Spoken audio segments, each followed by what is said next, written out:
సొంతంగా ఉన్న ప్రభుత్వంలో డిప్యూటీ సీఎం గారు కూడా రాష్ట్రంలో శాంతి భద్రతలు క్షీణించాయనే విషయాన్ని కూడా చెప్పిన విషయాన్ని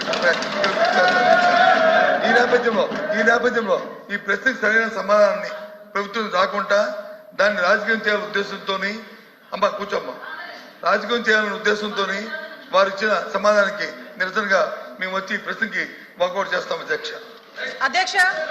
అధ్యక్ష సభలో వాస్తవాలు వినే ఓపిక లేక వాకౌట్ చేస్తున్నారు. సభలో వాళ్ళు చేసే దౌర్భాగ్యాలు వినే ఓపిక లేక సహించలేక వాకౌట్ చేస్తున్నారు. నిజంగా దమ్ముంటే నుంచోమనండి, ఆయన అడిగిన దానికి సమాధానం చెప్తా నేను. మేడం కూర్చోమనండి సార్, మేము సమాధానం చెప్తాము. వెళ్ళిపోతామని మాట్లాడమేంటి సార్, ఇప్పుడు అనాలి షేమ్ అని. మీరు బాధ్యత గల మంత్రి అయి ఉండి దమ్ము ధైర్యం అనేది మాట్లాడటం కరెక్ట్ కాదు. దమ్ము ఏంటి ఇదేనా? క్షమించండి. ప్లీజ్